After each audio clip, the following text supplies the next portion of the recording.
Gopijanda Vallabha Jaya Girivaradhari Jaya Girivaradhari Jaya Gopijanda Vallabha Jaya Girivaradhari Jaya Girivaradhari Jaya Yasodanandana Jaya Braja Chandaranjana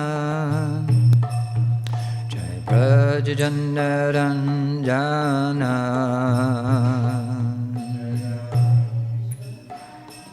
Dana Jaya Braja Chandaranjana Jaya Braja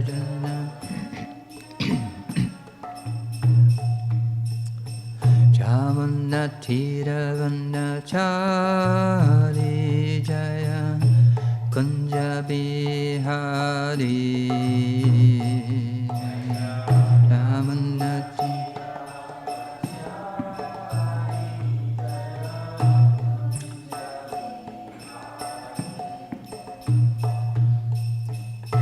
Jaya Jamunnathirvannachari Jaya Kunja Bihari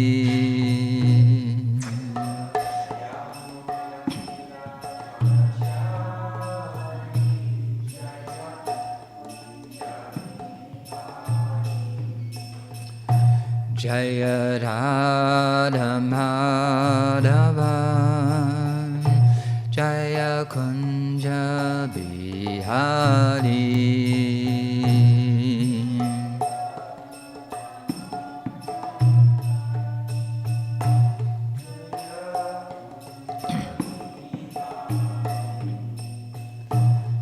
Jaya Radha Madhava Jaya Kunja Bihari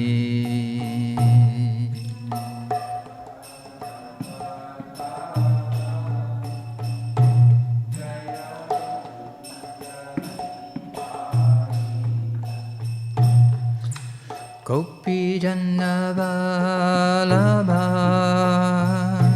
Jaya Girivaradhari Jaya Girivaradhari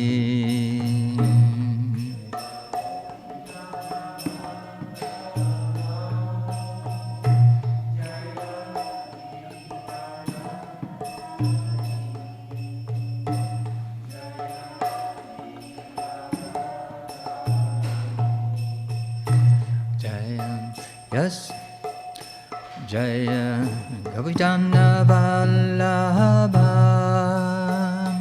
Jaya Girivaradhari Jaya Girivaradhari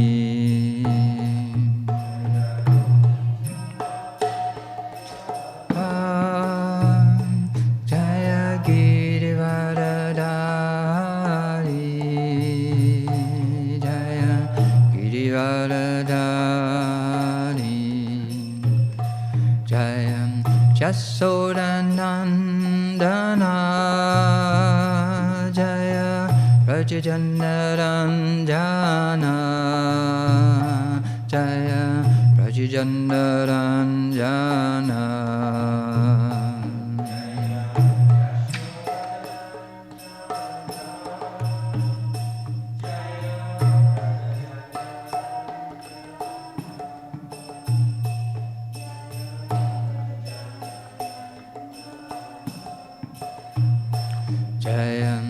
Yamunnathirvannachari Jaya Kunja Bihari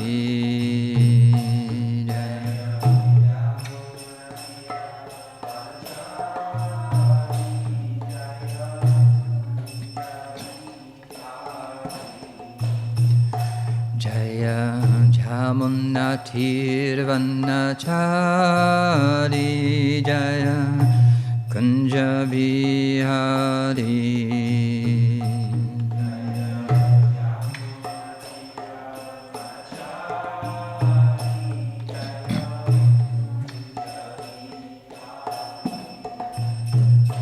Jaya Radha Madhava Jaya Kunja Bihari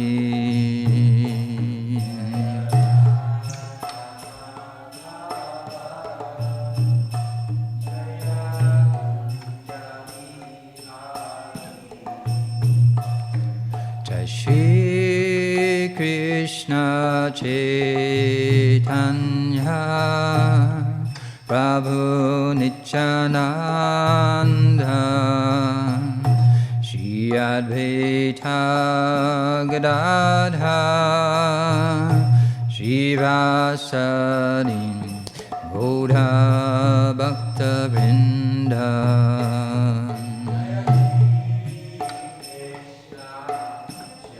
Chaitanya Prabhu Nityananda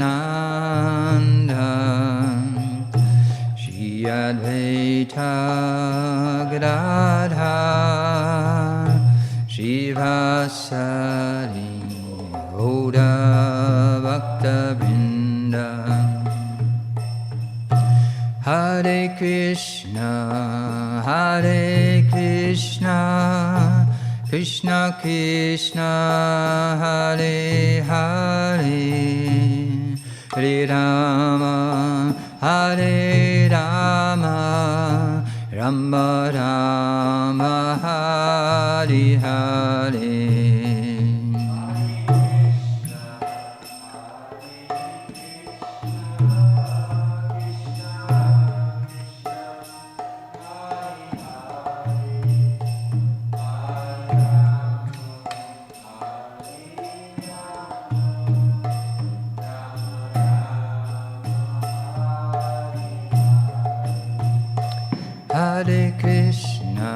Hare Krishna Krishna Krishna Hare Hare Hare Rama Rama Rama Hare Hare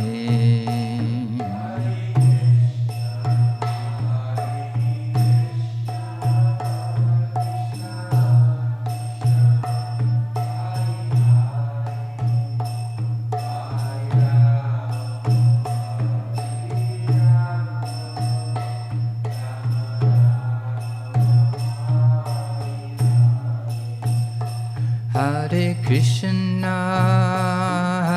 Krishna Krishna Krishna Hare Hare Hare Rama Rama Rama Hare Hare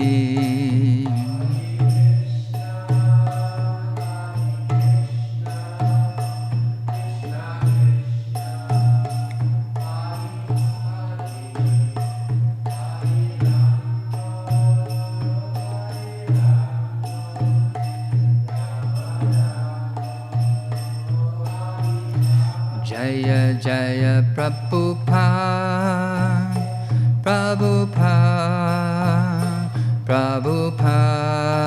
Jaya Prabhupada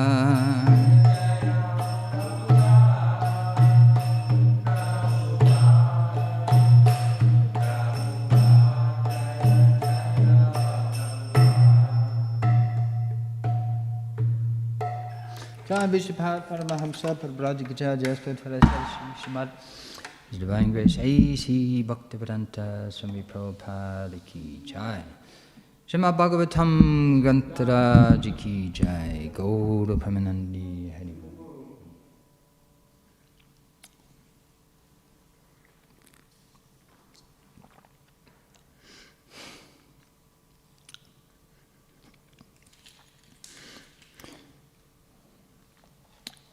Om Namo Bhagavate Vasudevaya.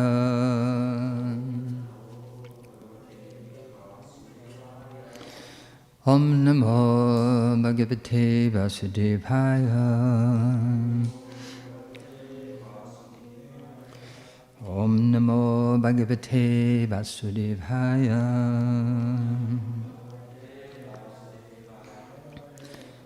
Reading from Śrīmad Bhāgavatam, Canto 6, Chapter 1, The History of Ajamil, text number 25. Sabadha hridayastasmin arbake kallabashini nirikshamanastalilam mumodhe jarato brisham Sabada hridayastasmin arbake kallavashini nirikshamanastalilam mumudhe jarato brisham.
So, that Ajamil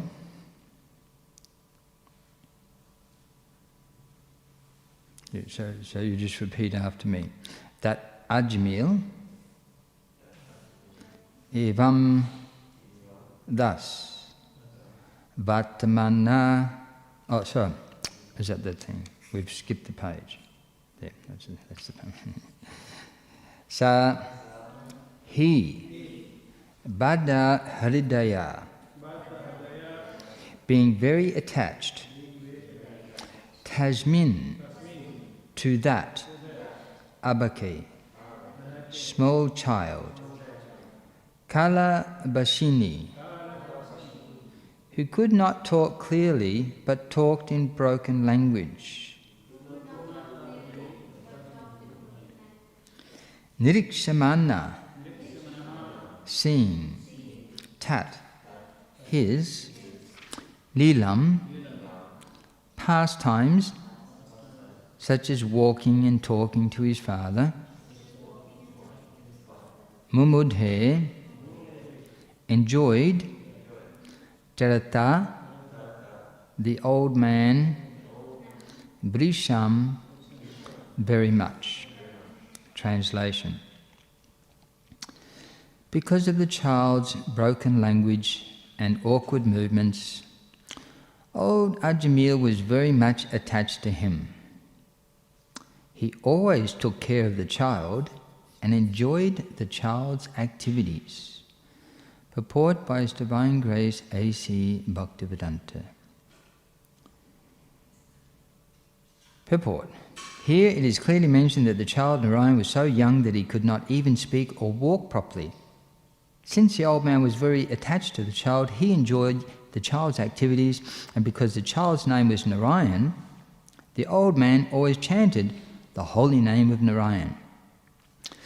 Although he was referring to the small child and not to the original Narayan, the name of Narayan is so powerful that even by chanting his son's name, he was becoming purified. Harinam, Harinam, Harinam eva kevalam. Srila Rupa Goswami has therefore declared that if one's mind is somehow or other attracted by the holy name of Krishna, tasmat kenap yupadina manaha Krishne niveshayat, one is on the path of liberation. It is customary in Hindu society for parents to give their children names like Krishna Das, Govinda Das, Narayan Das, and Vrindavan Das. Thus they chant the names Krishna, Govinda, Narayan, and Vrindavan and get the chance to be purified. Om Jnana-timirandasya Jananjana Salakaya Chakshu Unmilitam Jena Tasmai Shri Gurave Namaha.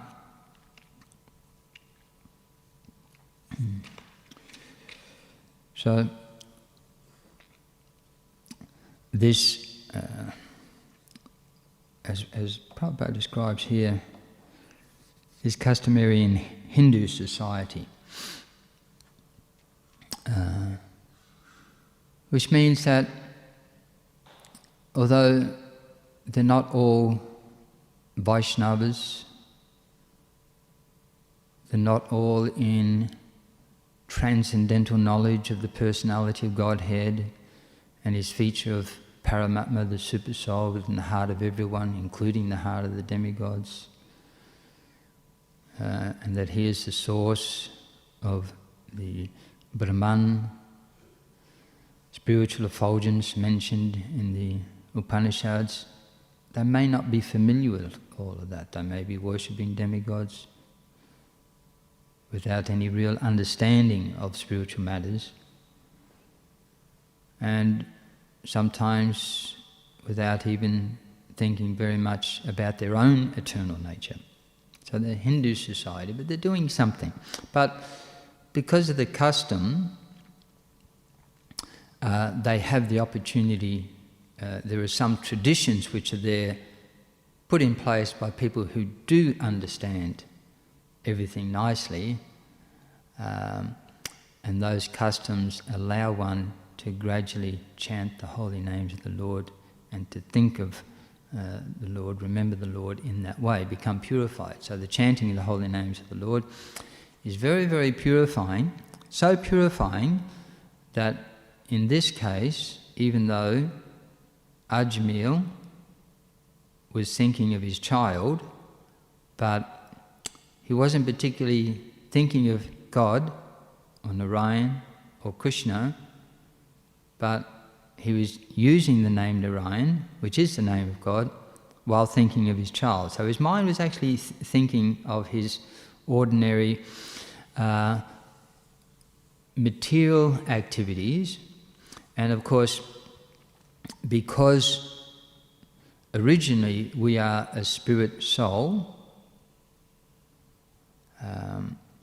that is our pure, eternal constitutional position. But when we come to this material world, influenced by desire and envy, which begins with our desire and envy of the Lord, then those impurities bring us into contact with the material energy, and then our consciousness, our pure spiritual consciousness of full knowledge becomes impure and contaminated with illusion and ignorance influenced by the modes of material nature. So when we say someone becomes purified, we're saying that they're, as Prabhupada describes here in the purport, in the wrong book, that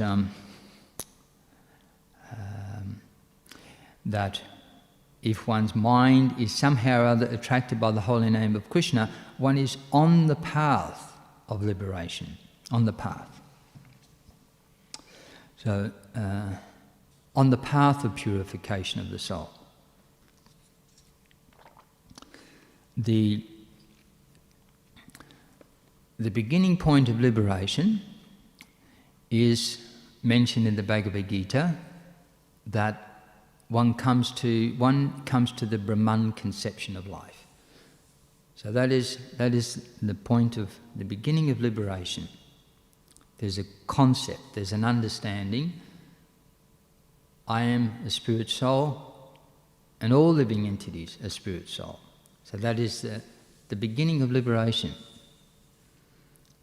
If we don't have that concept, that I'm a spirit soul, we identify wholeheartedly with the body and other living entities of the body, then that process of liberation, we are not on that path.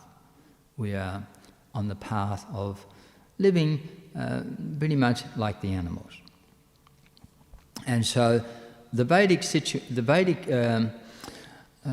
process is to help those who are in tamaguna, ignorance, passion, or sattvaguna, even goodness, to progress on the path of liberation, to gradually become purified, and that purification point brings one to the concept of understanding that I am a spirit soul. So, therefore, Krishna explains in the Bhagavad Gita that we all, if we perform any of our activities according to our natural situation, so for those in complete ignorance, but if they come under the control of the Vedic situation and perform their duties, they will also become self-realized. Those who are in the mode of passion, there's some ignorance, there's some passion, even if they're in pure passion, not much ignorance. If they perform their duties, they will also come to the point that process of following the Vedic process is filled with so many, aspects such as this. The Vedic culture is like that. There are so many aspects of Vedic culture that you're just doing your business, but because it's connected with the scriptural directions, you will come in contact with the holy name. You will come in contact with the saintly persons, and gradually it brings you to the point, gradually you become purified. And one lifetime, somewhere in that lifetime, it just dawns on you, yes, I'm eternal. I'm not this body. And that is the result of that. So there are many different factors in any religious system which is supposed to bring us to that point. If we don't come to that point. Now, then the Bhagavad Gita explains that if we act on the platform of knowledge, perform our usual duties then, on the platform of that knowledge, dedicated to becoming more fully situated as a spirit soul, completely purified, then those duties that we perform in this world become much more, we get immense purification. So those who follow any religious principle, if they follow them for a purely material result, there's some benefit. They may be, sometimes chanting the holy name inadvertently, or performing some activities in relationship to some sadhus or devotees, going to the temple, what have you. But if it's just they're doing it all purely for material benefit, their progress is very, very, very slow. Very slow. And it's a very dangerous process in Kali Yuga. But if they perform the same duties in this world for the purpose that I am a spirit soul and my duties I should be performed in that knowledge for the sake of progressing in that path of liberation, of self-realization as a spirit soul. They make rapid progress. And if that knowledge, those who do that, that is a very powerful stepping stone on the process of then realizing the super soul, the Supreme Lord, who sits within the heart of every living entity, and that is a stepping stone, if one is progressive, to then actually taking up devotional service to that super soul, who is actually an expansion of Bhagavan in the spiritual world, the personality of Godhead, and therefore taking up service to the Supreme Personality of Godhead, and that activities done in that Krishna consciousness are the most purifying of all.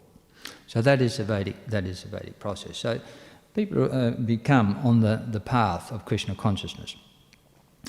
The whole point, of course, is that if we can, for us,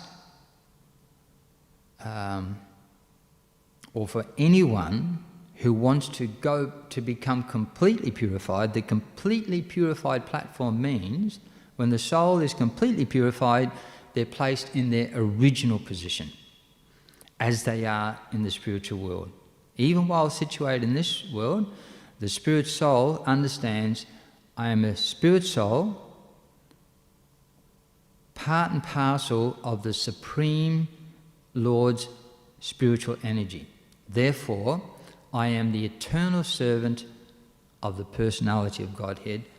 That is, when we are situated in pure devotional service, then we are completely purified, 100% purified, and at that point, in that lifetime, we can actually realize the personality of Godhead and go back to Godhead at the end of that life. So that is a complete platform of purification.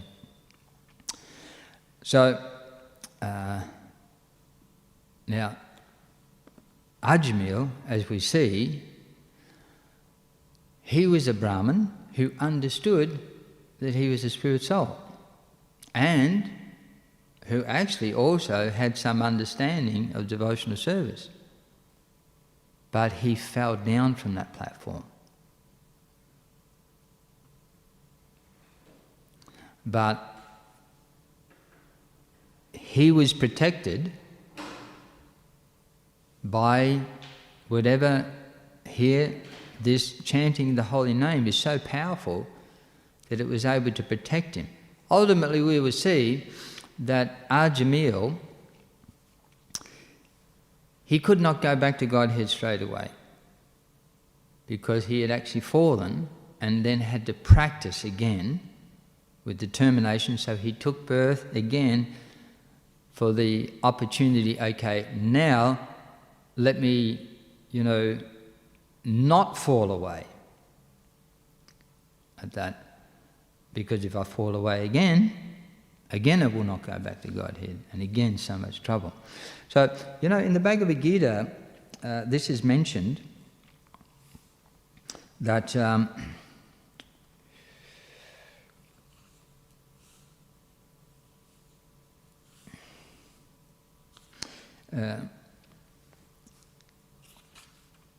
so verse 5 of the eighth chapter of the Bhagavad Gita, Anta kale chamameva smaramukva kalevaram ya prayati samadbhavam yasti nasyatra samsayam. And whoever at the end of his life quits his body remembering me alone, at once attains my nature, of this there is no doubt. So, if at the time Ajamil left his body, he chanted the name of Narayan, which helped him to think of Narayan, but he was also thinking of his son.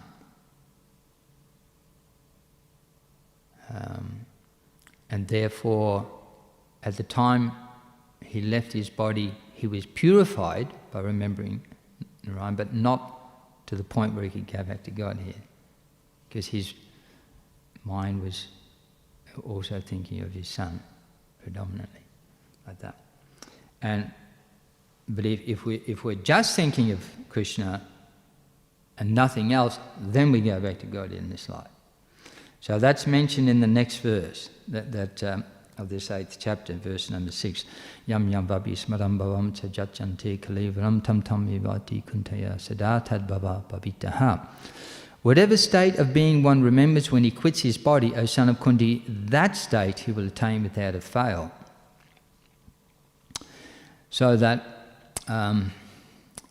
it says in the purport, a person who at the end of his life quits his body thinking of Krishna attains the transcendental nature of the Supreme Lord. But it is not true that a person who thinks of something other than Krishna attains the same transcendental state. And this is a point we should note very carefully. How can one die in the proper state of mind? Maharaj Bharat, although a great personality, so Maharaj Bharat was a devotee practically on the stage of Bhava Bhakti, just prior to pure love of God. Very elevated devotee, very elevated. And it says, although a great personality, thought of a deer at the end of his life, and so in his next life, he was transferred into the body of a deer. So, although as a deer he remembered his past activities, he had to accept that animal body. Of course, one's thoughts during the course of one's life accumulate to influence one's thoughts at the moment of death. So this creates one's next life. So Maharaj Bharat thought of that deer so much that it influenced his thoughts even at the time of death. So, generally, if a devotee is constantly engaged in thinking of the Lord, and somehow or another there's a little fleeting thought, that's different. But if one is really consumed with something a lot, even as a devotee, that's significant. And that will determine the consuming thought at the time of death. So that's a very important point.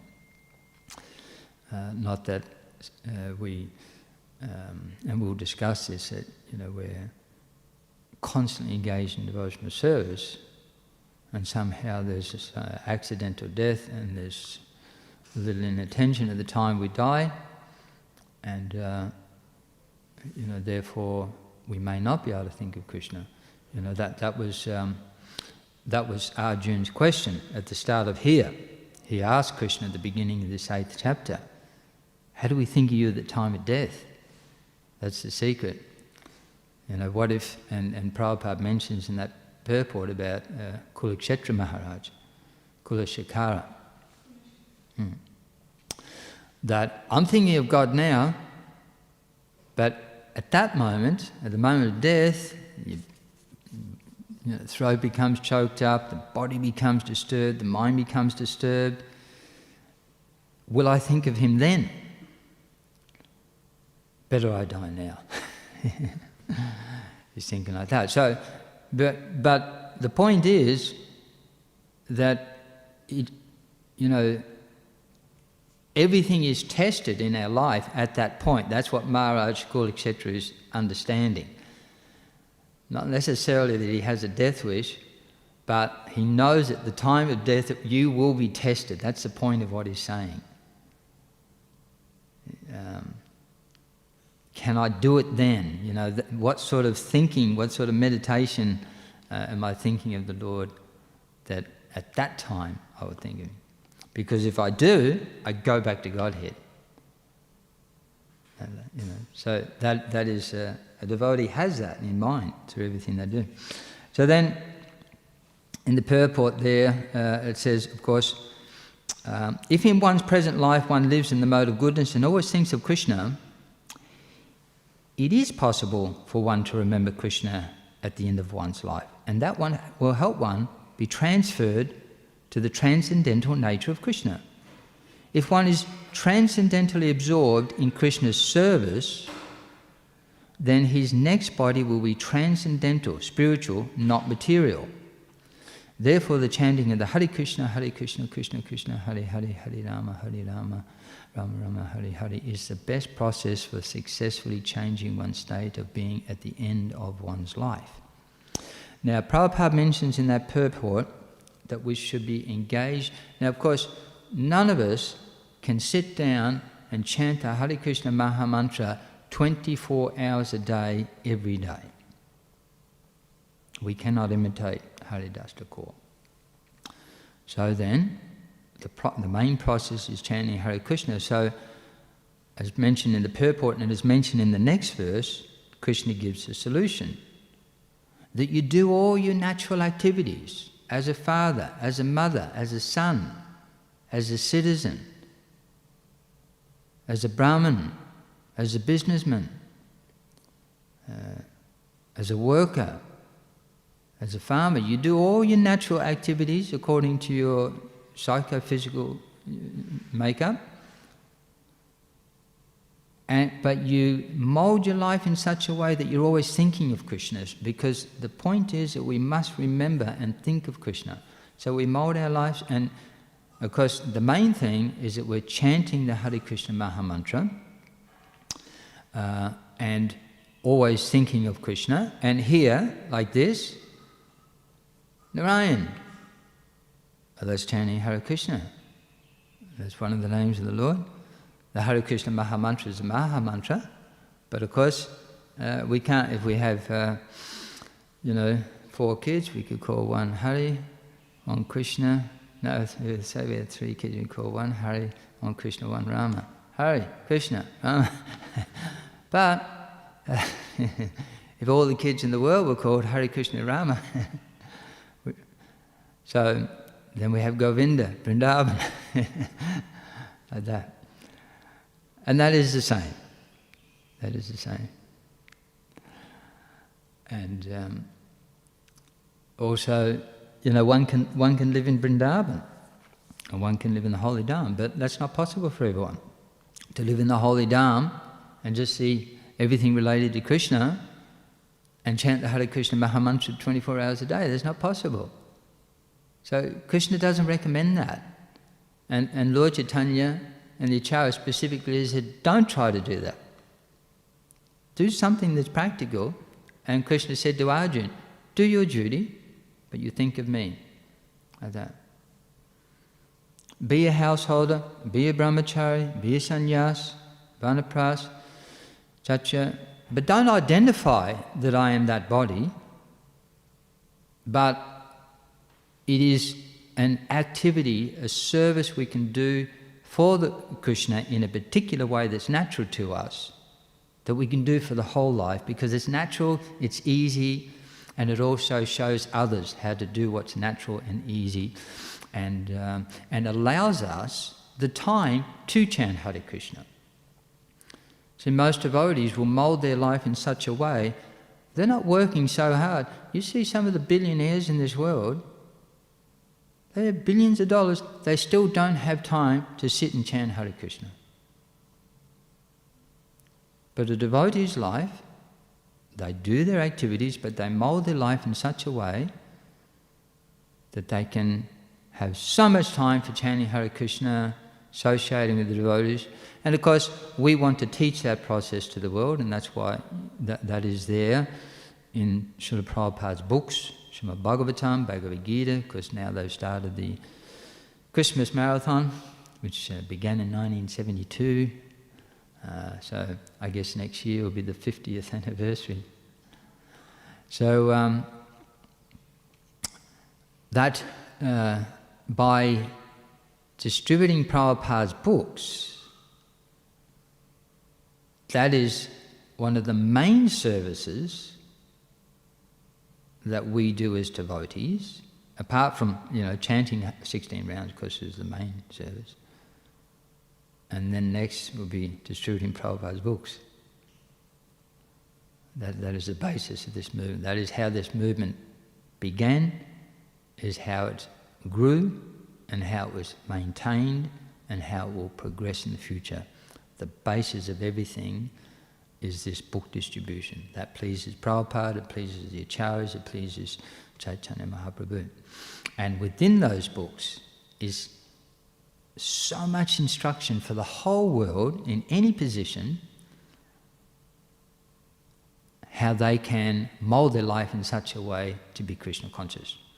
So I used to sell full sets of books, actually myself, and so I was in Adelaide selling full sets of books, and Prabhupada was here in Melbourne selling full sets of books. And one of the things I loved about Prabhupada's books, that you'd meet someone, a bit of there was some contact, and you think, okay, I'll go and visit these people, make a little relationship. But literally on the first visit, you tried to sell them a set of books. And so what you had to do was you ask, what do you do? I'm into chemistry. Chemistry! There's so much about that in the Bhagavatam. Let me discuss like that. And literally, or Gita, within a few minutes, those people understood that no matter what they're doing, the perfection of that, those things are discussed. Everything is discussed in the Prabhupada's books, if you know Prabhupada's books. And so, no matter who you meet, you find out their interests, and if you know Prabhupada's books well, you can immediately go to the part, Prabhupada mentions that here, and they get this nice, that's a real deeper understanding and what I'm doing and how I can do what I'm doing and benefit myself and the world, but do it in such a way that it connects with the Supreme. It's a wonderful, people love that concept. They don't want to be just doing something for their life just for money. There are people out there that want some purpose. And of course, for us, that book marathon protects us from falling down like Maharaj Bharat. Because this time of year, Christmas, is a time of enjoying material world. Isn't it? And so people get in this 100% mood. I've been working, now it is enjoying 100% with all my other family. They're all enjoyers, and my friends, they're all enjoyers. We're all going to enjoy together. And of course, people have been in lockdown. We're going to make up for 2 years of lockdown, and we're going to enjoy this Christmas like it was, we're going to get 2 years worth of enjoyment in this one Christmas. And that mood, to associate with people in that mood, it can be very contaminating. We have to associate with them because we live in this world. And our activities, we bump into these people. But through the book marathon, we become so intensely absorbed in serving Krishna and taking opportunity. Because when people want to enjoy, they love to spend money. And they're more, people in the mood of enjoying are quite often more charitable. And they've worked very hard for this moment. They've got extra money. It's a perfect time to distribute books. It protects the devotee because they're intensely absorbed in a service for Krishna. They're intensely taking opportunity of a very, fertile opportunity for book distribution, and it is the benefit for the world that one of the main services we do is distributing Prabhupada's books is done predominantly like that. So, on a big scale, all over the world, Sankirtan Yajna, the Brihat Madanga. Now, we're discussing here chanting Hare Krishna, Hare Krishna, Hare Krishna, Krishna Krishna, Hare Hare, Hare Rama, Rama Rama, Hare Hare. We go out on the streets, we bang the mridanga, Hare Krishna, Hare Krishna. They can hear us for one block.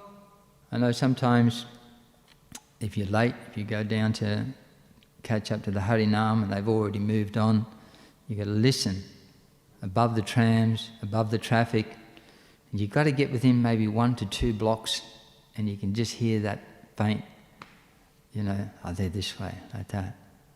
But the Brihat Mridanga, book distribution, that is a big Mridanga. That is not different from chanting Hare Krishna. That's why it's called the Brihat Mridanga. It's the same Hare Krishna with Mridanga, but it's the big Mridanga that spreads the process of chanting the Hare Krishna Mahamantra and the glories of the name and fame and pastimes and instructions of the Lord all over the world. The whole world can hear it. So, and again, the purpose of the devotees is to please the spiritual master, to please Krishna, and to become purified themselves, keep themselves purified, keep themselves on the path, keep the mind constantly. So, the book marathon for a devotee is a time to intensely remember Krishna.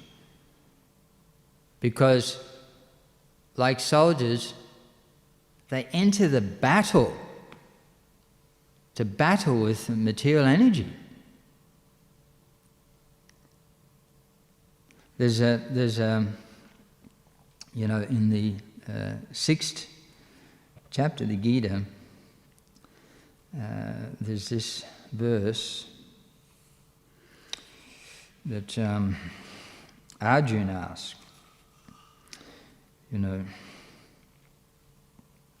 that 637, Arjuna said, Krishna, what is the destination of the unsuccessful transcendentalist who in the beginning takes to the process of self-realization with faith, but who later desists due to worldly mindedness and thus does not attain perfection in mysticism? So, there are many devotees in the course of associating with materialistic persons, even for the purpose of preaching, have themselves succumbed to the allurements of the material energy by that association.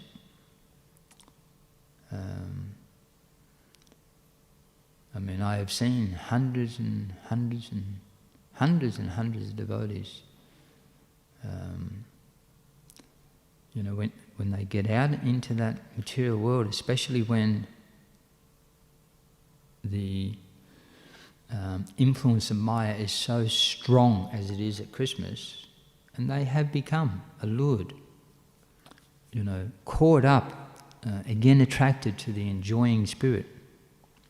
Prabhupada mentions that in this purport, he says, despite constant endeavour, one may fail for many reasons. First of all, one may not be sufficiently serious about following the process. To pursue the path, the transcendental path, is more or less to declare war on the illusory energy. So the Christmas marathon, it's war. And you can guarantee for each and every devotee, their intention, I will deliver so many books, we're going to come out there with our weapons, and the material energy is thinking, oh, I see. You come into my domain, where I have these people under my control. Oh, you big devotee. Let me see if I can divert your mind in a different way. I like to tell the story that, Maya's very, very clever. I remember one time on book distribution and doing Sankirtan. I was walking past a shop one day. I'll never forget this. And they were selling TVs. And there was a concert of David Bowie on the TV. I always liked David Bowie. I used to play a lot of David Bowie before I joined the movement. That was my Maya. But anyway, I thought, oh, there's a concert there. I'll just have a look, see what people are interested in. It's not for me. I'm just seeing what sort of Maya people are into. I watched that whole concert. Okay.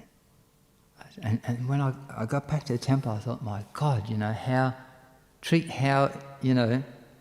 it's the material energy knows, you know, if there's some little something we have attachment to, and she'll present exactly that, you know. You won't be able to resist this, you know, that material energy. Anyway, the thing was that when I got back to the temple, you know, I thought, oh my God, you know, that's how Maya has diverted my attention. And I picked up a magazine where my spiritual master had an article in that magazine. And in there, he was preaching, and he was specifically preaching against, you know, and he mentioned David Bowie in particular. And I thought, just see, you know, how, and you know, so what he said, it put it right into context, directed it right at me, and, you know, Krishna managed to save me. But, so Krishna is always trying to help us, but it is a declaration of war on Maya. And, you know, Prabhupada goes on to say, consequently, whenever a person tries to escape the clutches of the illusory energy, she tries to defeat the practitioner by various allurements. A conditioned soul is already allured by the modes of material energy, and there is every chance of being allured again, even while performing transcendental disciplines. And this is called Yogachalita Manasa, deviation from the transcendental path. And as we said, we saw in the case of Maharaj Bharat, you know, and ourselves on a daily basis, how, you know, we're always have to be very careful. The material energy is definitely, you know, we declare war on Maya, especially we do this, you know, book marathons and so many different things, which whenever, you know, if we preach very strongly, then Maya can attack like that. So, for devotees, we must always remember that the purpose, you know, one of the purposes of every service we do, including the Christmas marathon, is it is an opportunity to increase our ability to remember Krishna. Then we're protected. Then we're protected. So yes, we're trying to sell books. We're selling books for the purpose that we shall remember Krishna, otherwise how will we go on selling books? We'll be diverted. And we're selling books so that others can remember Krishna. And to the degree that we can remember Krishna is the degree we can challenge Maya and help others remember Krishna.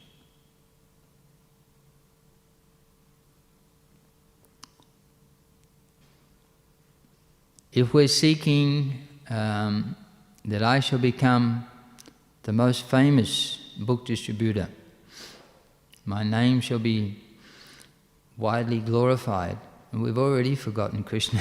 We haven't even got out in the street, isn't it? Because that's the bodily concept of life, you know. As soon as we try to satisfy, that means that I'm thinking I'm the body. And the body includes the sattva body, which means the mind. I'm trying to satisfy my mind. And, you know, therefore, in that 7th chapter, as I just flipped to the exact page. I love it when that happens. Text 13. Tribir gunamaye babe abir savam vidam jagat mohitam nabijanati mam ibya paramabhyayam. Deluded by the three modes, goodness, passion and ignorance, the whole world does not know me, who am above the modes and inexhaustible. And Prabhupada says the whole world is enchanted by the three modes of material nature, and those who are bewildered by these three modes cannot understand that transcendental to this material nature is the Supreme Lord Krishna. So Prabhupada goes on to mention, that we all have a particular type of psychological and biological activities, Brahmanas, Kshatriyas, Vaishyas, Sudras, what have you, but we're none of these things. We're not American, we're not a man, we're not a female, we're not Australian, we're not Hindu, we're not Indian, we're not the gross body, we're not the subtle body.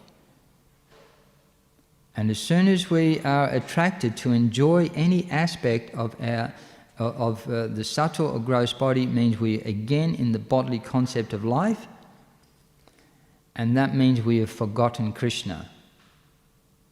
Because we're not this body or this mind, we're the eternal servant of Krishna, and our eternal activity is the blissful devotional service of Krishna. If we forget that position, we become the servant of the body again.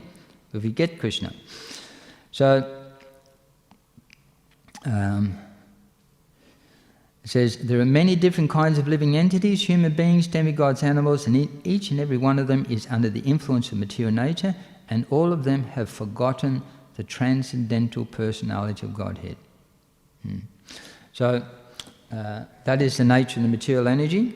The nature of the material energy is to enchant every living entity, even those on the spiritual path, even while they're engaged in transcendental activities, to enchant them in such a way they forget Krishna, and the consciousness comes back to enjoying the body and the mind like that.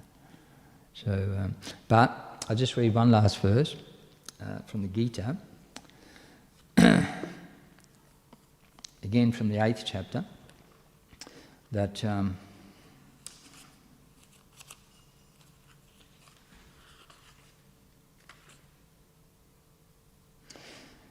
this one here, 8:14. Ananyucheta satatam yo mam smarati nityasa tasyaham sulabhapata nityayuktasya yoganaha.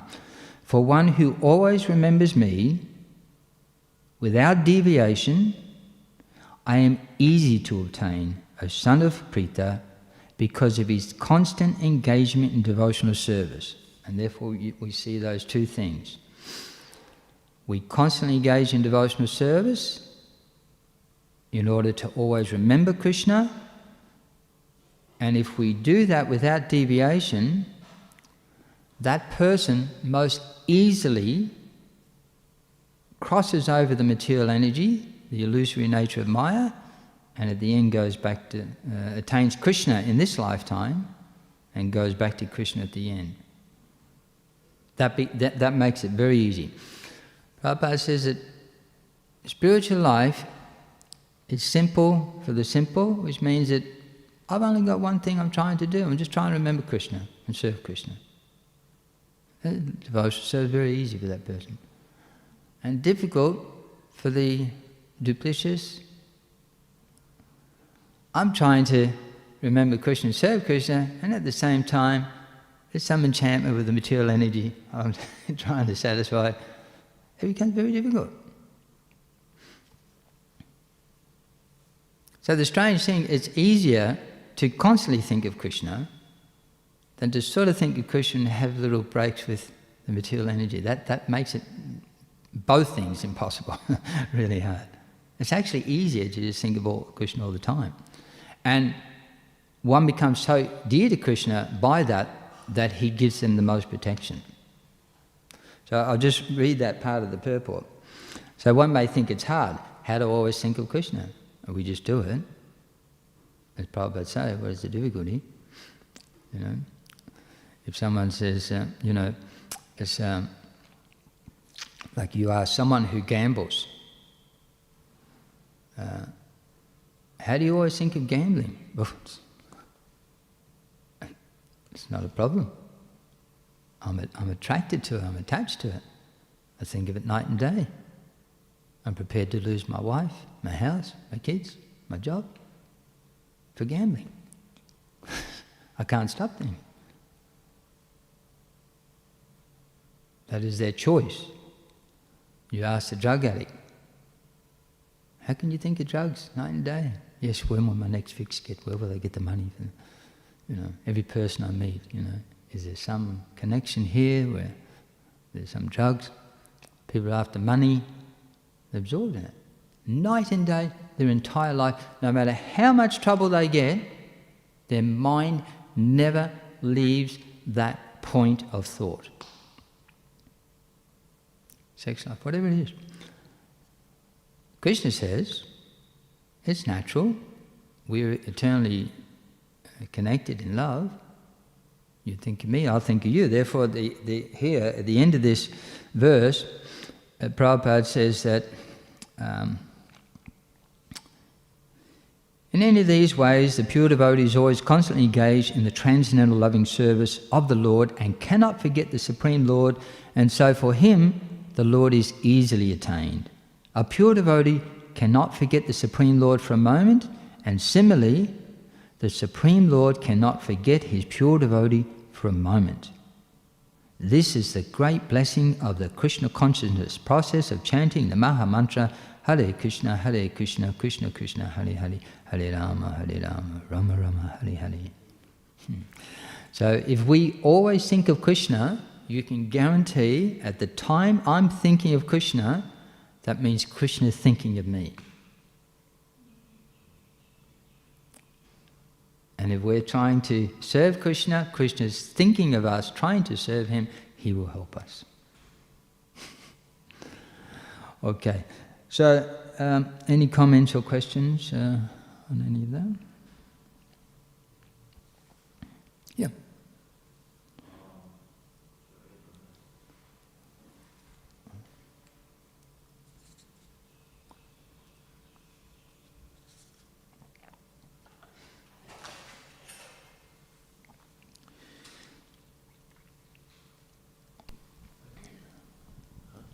Yeah. Thank you for your class, Prabhu. I wanted to ask, from your experience of distributing books, have you worked out any good techniques that work you could share with the devotees that might help them? So the question is, from my experience in distributing books, are there some techniques that work?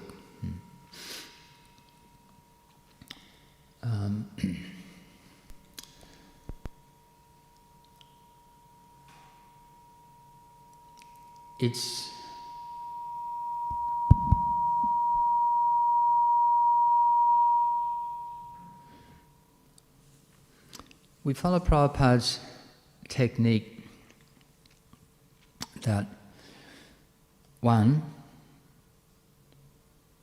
Prabhupada, in distributing these books, either selling them one by one, or back to Godhead, or distributing them, he was very enthusiastic because he understood that if people think of Krishna, it solves all of the problems of the world.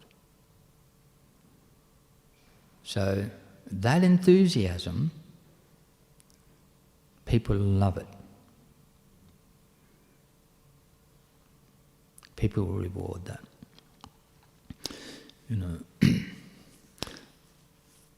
It intrigues people.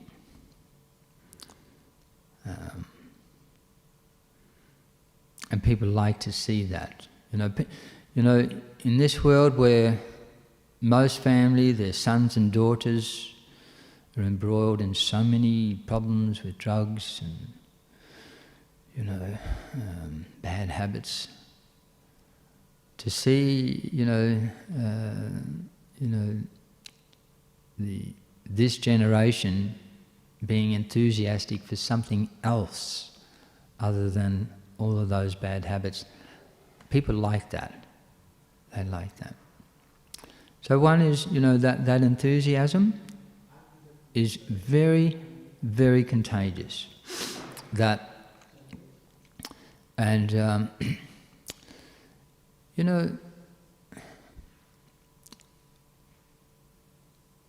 Prabhupada mentions in that same purport that I read from Bhagavad Gita, chapter 8, I think it's 8:14, that Krishna also gives the intelligence.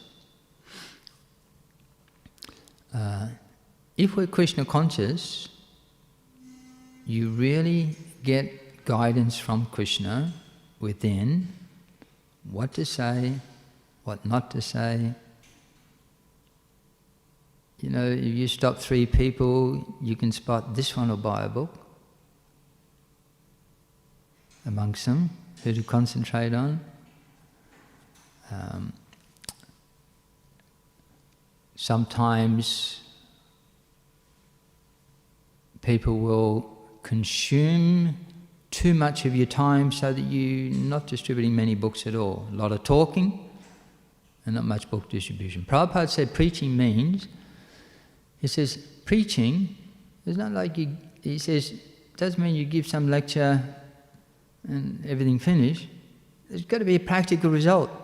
If you've preached, have you delivered a book? Have you got some, exchange for that book?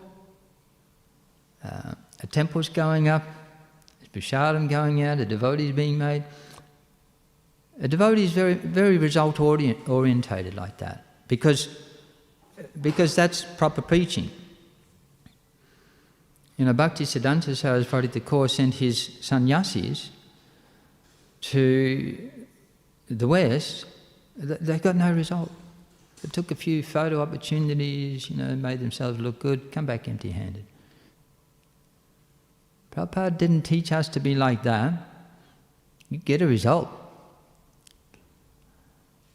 And so, while being Krishna conscious, Krishna gives us the intelligence, I've got to get a result. Books have got to go out in a nice way, and the result also is that books will go out in a way that people appreciate, especially if people appreciate that exchange. Not that we force someone to take a book, as soon as we turn away they throw it in the bin. Like that. We don't want that. It takes a lot of intelligence, but if we're Krishna conscious and we try to do it, Krishna will, and when we have a proper focus, and mind's not diverted by Maya and so many crazy thoughts, I'm out here to distribute books, Krishna will give that intelligence. So that's why it depends upon Krishna consciousness. Because if our mind is filled with other diversions, we can't quite, we're not, say there's some static between Krishna trying to direct us and us picking up that direction. So if we're Krishna conscious, we really, get an understanding. So, and when, therefore, our perspective is that there's only, we don't give options, too many options for them not to buy the book. So, we used to have, so it's a simple technique. Prabhupada would never accept any negative comment from about the movement. If someone did throw a negative comment, he only took it in a positive way.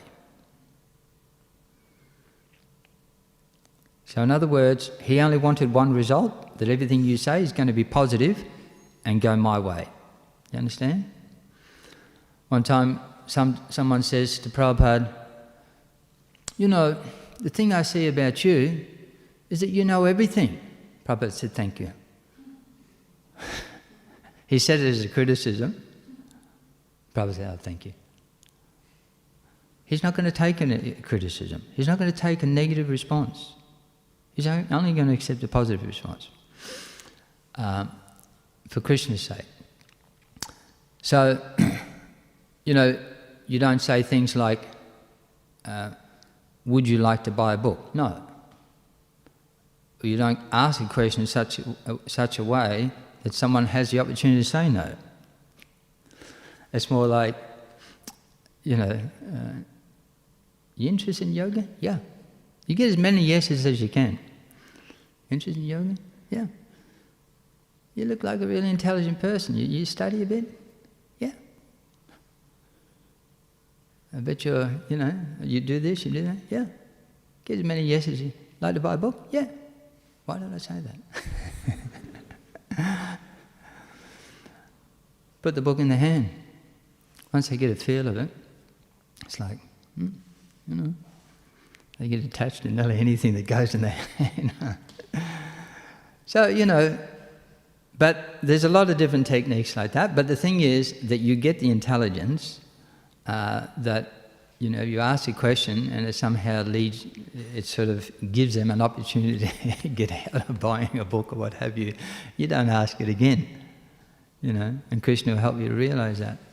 And if you ask him something and, you sort of, you immediately strike up a friendship.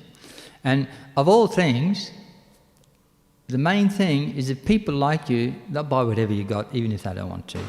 And they'll be happy that they bought something off a nice person.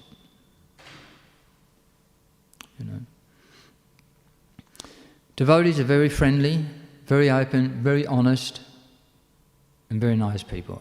Prabhupada says only a crazy person doesn't like a devotee. You just be yourself and, just strike up an immediate friendship. And if you're really friendly with people, nice and polite, people will, take whatever you're selling, like that. I was looking for curtains one time, and I was in Dandenong. I couldn't find an Indian shop, and I only had a limited amount of time. I walked into a shop, they were probably Sudanese or something. Because out of the corner of my eye, I saw what I thought was curtains, but then I realised that they were more African. But the person in there was a really nice person, and I didn't really want to buy an African sort of thing because I've never worn it. But he was such a nice person, I couldn't say no when I bought it. So, if you can strike up a really honest, just immediate,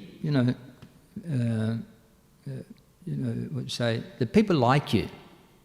What you say, the way you do it, your enthusiasm, your happiness, people like you, they'll buy what you got. And then as a matter of what you're saying, you're really just going to, you're leading everything in a way that's not too obvious towards them buying that book. It's almost, when someone buys a book and it's almost like a side issue. Oh, you've bought a book as well. I really just stopped to say hello. It's like the exchange should be so nice that in one sense the selling of the book is like a side issue. Oh, and I bought a book as well, and it was really nice to meet you. It was sort of forcing things down their throat. It's not I'm just giving you some ideas. But the thing is, Krishna will give you the intelligence, definitely,